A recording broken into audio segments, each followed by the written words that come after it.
The screech of tires still echoed in my skull, a jagged memory of the moment I yanked the old man from the crosswalk, his frail body trembling against mine as the truck roared past, inches from us both. My heart pounded, not from heroics, but from the sickening realization that life could end in a blink. That was yesterday. Today my ex-wife Lila stood at my door, her eyes wide with something I couldn't name, gratitude, maybe, or something sharper, more dangerous. "I heard what you did," she said, voice soft but unsteady, like she was stepping on thin ice. "Can I come in?" I hadn't seen her in 2 years, not since the divorce papers sliced our marriage into irreparable halves. Her auburn hair was shorter now, framing her face in a way that made her look both familiar and foreign. The apartment smelled of stale coffee and regret, the air thick with the weight of her presence. I stepped aside, letting her in, my gut twisting with a mix of longing and dread. Why was she here? The news about the old man had spread. Local hero, they called me, but Lila wasn't one for sentimentality. She wanted something. She sat on the edge of my couch, fingers twisting the strap of her purse. "You saved his life, Ben," she said, her gaze flicking to mine then away. "That man, he's important to me." Her words landed like a punch, vague but heavy. Important how? My mind raced, conjuring images of her with someone else, someone older, someone I didn't know. I pushed the thought down, telling myself it was paranoia. The old wounds of our marriage festering again. "Who is he?" I asked, my voice tighter than I meant it to be. The room felt smaller, the walls closing in with the hum of the refrigerator in the background. A low drone that matched the unease in my chest. Lila hesitated, her lips parting then closing, like she was weighing what to confess. "His name's Arthur," she said finally. "He's a friend. A mentor, really. He helped me through some dark times after we—" She stopped, her eyes darting to the floor. "After we split," she meant. The words hung unspoken, sharp as broken glass. I nodded, swallowing the bitterness rising in my throat. A mentor? Sure. But the way her voice cracked, the way her hands trembled just slightly, there was more. I wanted to believe her, wanted to think this was just her being grateful, but the old doubts crept in, the ones that had poisoned our marriage. Lila had always been good at half-truths, at saying just enough to keep me guessing. "Glad he's okay," I said, forcing a neutral tone. "But why are you here? You could have called." My eyes searched hers, looking for the Lila I'd loved, the one who'd promised forever before everything unraveled. She looked away, and that small gesture felt like a betrayal all over again. "I needed to see you," she said, her voice barely above a whisper. "To thank you in person. And to talk." Her fingers tightened on the purse strap, knuckles whitening. The air grew heavier, charged with something unsaid. I leaned against the kitchen counter, the cold edge biting into my palms, grounding me against the storm brewing inside. "Talk about what?" I pressed, my pulse quickening. The memory of our last fight flashed, her tears, my accusations, the way she'd walked out without looking back. I'd spent months replaying it, wondering if I'd been too quick to suspect, too slow to trust. Now her presence felt like a test I wasn't sure I could pass.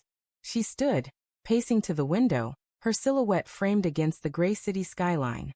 "Arthur's not just a friend," she admitted, her voice shaking. He was my therapist, Ben. After we split, I was a mess. He helped me piece myself back together." Her words were raw, but they didn't soothe the ache in my chest. A therapist? Not a lover, then. But why did it feel like she was still hiding something? I crossed my arms, trying to keep my voice steady. "So you're here because I saved your therapist's life? That's it." The question came out harsher than I intended, and she flinched, her eyes glistening with unshed tears. "No," she said, turning to face me. "I'm here because saving him made me realize how much I've lost. How much we lost." Her voice broke, and for a moment, I saw the Lila I'd fallen for, vulnerable, open, her heart laid bare.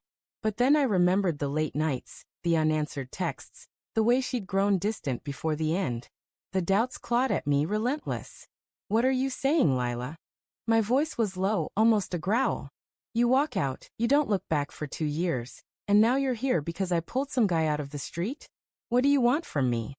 She stepped closer, her scent, lavender and something sharper, like regret, filling the space between us. I don't know, she whispered. I saw your name in the news, and it hit me.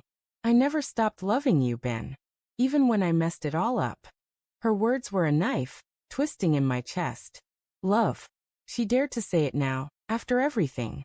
I wanted to believe her, wanted to fall into the comfort of her words. But the red flags were there, subtle but glaring. The way she'd hesitated over Arthur's name. The way her eyes avoided mine when she spoke of him. My mind spun, piecing together fragments. Her late-night appointments. The way she'd always had an excuse. Had she been lying then? Was she lying now? Messed it up how? I asked, my voice cold, each word deliberate. The room felt like it was tilting, the walls pressing in as the truth loomed closer, inevitable. She swallowed hard, her hands shaking now. I wasn't honest with you, she said, her voice barely audible. Not about Arthur. Not about a lot of things. My heart stopped, then thudded painfully. The confession was coming, slow and agonizing, like a wound reopening. What things? I demanded, stepping closer, my breath ragged. The apartment was suffocating now, the air thick with the weight of her words. Arthur wasn't just my therapist, she said, tears spilling down her cheeks. We got too close. It wasn't planned, Ben. It just happened. I was broken and he was there, and she choked on a sob, but I barely heard it over the roar in my ears. You slept with him. I said, not a question but a statement, the truth slamming into me like that truck yesterday. My hands clenched, nails digging into my palms. The betrayal wasn't new, not really. I'd suspected, I'd feared, but hearing it, knowing it, was a fresh kind of hell. It wasn't like that, she cried, reaching for me, but I stepped back, the space between us a chasm now. It was a mistake, Ben. I ended it. I swear I ended it. When? I spat, my voice shaking with rage and heartbreak. Before or after you left me?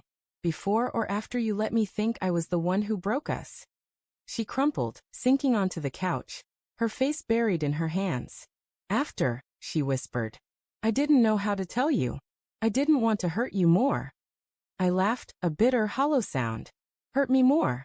As if that were possible. The room spun, the memory of the old man's grateful eyes replaced by Lila's tear-streaked face. I'd saved Arthur's life. And in doing so, I'd unearthed the truth that shattered mine. The irony was cruel, poetic. I'd pulled a man from death only to face my own kind of annihilation. Why now? I asked, my voice raw, barely holding together. Why tell me now? Because you deserve to know, she said, looking up, her eyes pleading. And because I can't keep running from it. I thought I could move on, but seeing you in the news, it brought it all back. I still love you, Ben. I know I don't deserve you, but I had to try. Her words hung there, a lifeline I couldn't reach for. Love. Trust. They were ashes now, scattered by her confession. I turned away, staring out the window at the city's gray haze, my chest tight with the weight of it all. I'd saved a life yesterday, but today, I couldn't save what was left of us. Get out, I said quietly, my voice steady despite the storm inside. She sobbed, a broken sound, but I didn't turn back.